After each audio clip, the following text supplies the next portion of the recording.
Okay, for KVL, the algebraic sum of the voltages around the loop is 0.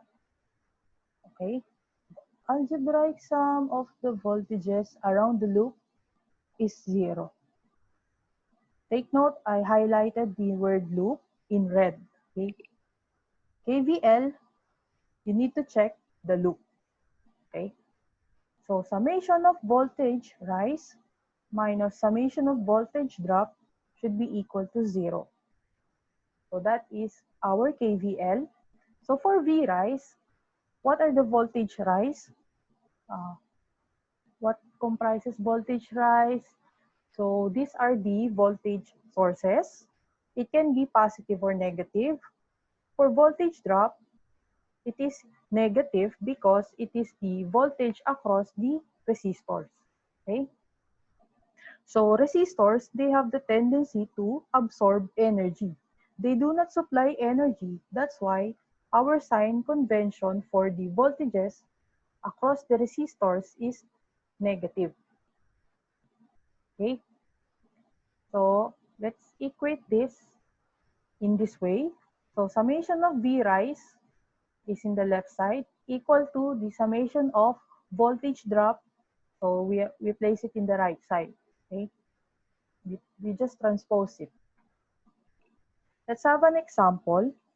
So we have 5 volts, 7 volts, and 100 ohms.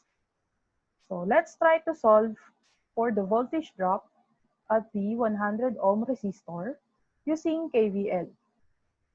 So let's equate V rise, the summation of V rise, or voltage sources equal to the summation of voltage drop. In this case, our voltage rise, there are just two. Here we have 5 volts, we have 7 volts, so there are only two voltage sources, so 2 V rise. So 5 volts plus 7 volts equal to, we have only one resistor, so there's only one voltage drop, the one we're looking for, voltage across the 100 ohm resistor. So our voltage here at R1 or 100 ohms is equal to 5 plus 7, 12 volts. Okay? Okay, next. Let's proceed with KCL. So for KCL, it is the algebraic sum of the currents going in and out of a node.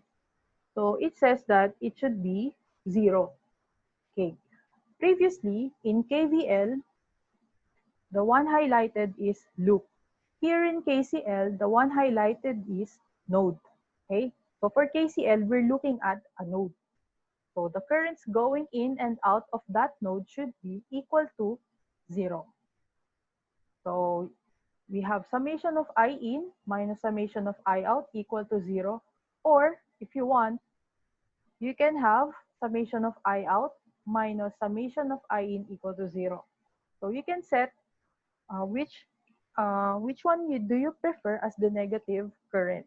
If you prefer if you prefer that the currents going out of the node is negative, so we can do so. Or if you want, you can have the currents going in as the current, or as the negative current.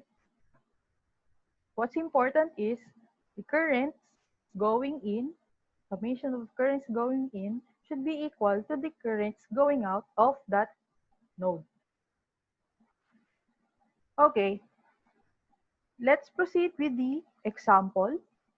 So here we have node A, and we want to know what is the value of current I. Aside from the value, also the direction. We have just assumed that it's going out of the node A. So let's solve for the current. Using KCL, so at node A, let's have the summation of currents going in and summation of currents going out. For currents going in, we have going in 1 amp, going in, nope, yes. We have 5 amps, nope. Current going in 9 amps, yes. That's it. Okay. And for the currents going out, we have 3 amps. No. Yes, 7 amps going out, going out. Our unknown current I, and also 2 amperes. So 1 amp plus 5 amps plus 9 amps equal to the currents going out 2 amps plus 3 amps plus 7 amps plus the unknown current I. Okay? So we can transpose it to the other side so that the current I, or the unknown, is the only one at the right side. So we have I equal to 3 amps.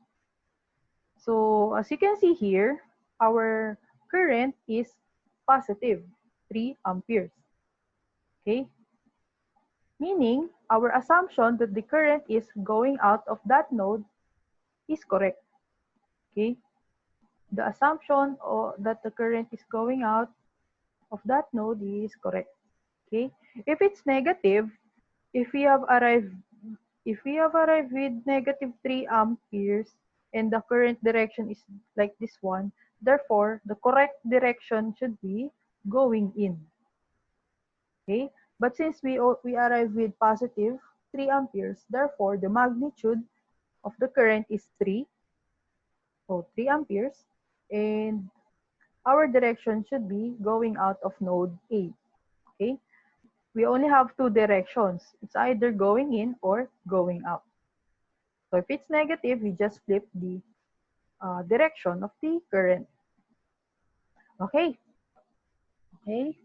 So we have already discussed KVL and KCL. Okay. Hmm. I think that's enough. Is it enough? Okay. Let's proceed with more examples. Okay. Another example, no more examples. So here we have 12 volts, 3 volts, 2 kilo ohms, 3 kilo ohms, 1 volt, and 1 kilo ohms. So we have a closed path. Let's try to solve. Let's try let's try to solve for the current that flows through this circuit. Since this is in series, so we have only one current. So let's use KVL to solve for this current. So summation of V rise minus summation of V drop is equal to 0. Okay. So V rise. Okay. We have positive 12 volts. Our exit point is this one, positive side. So we have positive 12 volts. Our exit side here is negative 3 volts. It's negative, so negative 3 volts. Then our voltage drop, it's always negative. So negative 2 kilo ohms times I1 minus 3 kilo ohms times I1. Okay, so the exit point of V3, positive side. So we have 1 volt, positive 1 volt. The next is a voltage drop, so it's negative.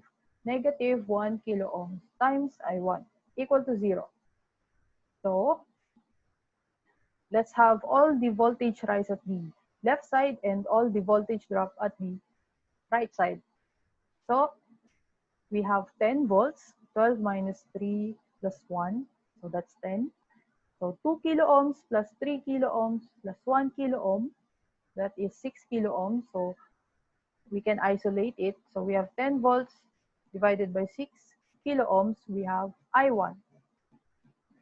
So I1 is 1.67 milliamps.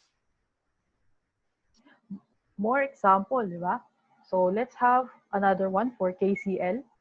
So for KCL, we have a node here. We have node B.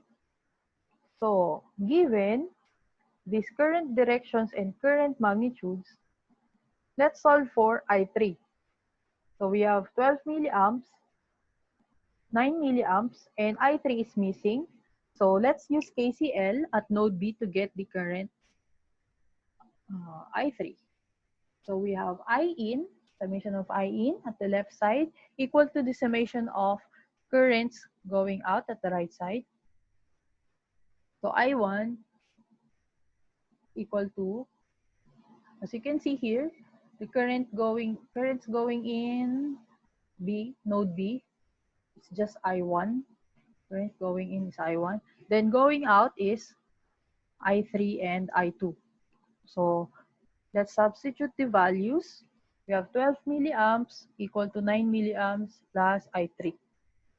Therefore, I3 is equal to 12 milliamps minus 9 milliamps equal to 3 milliamps.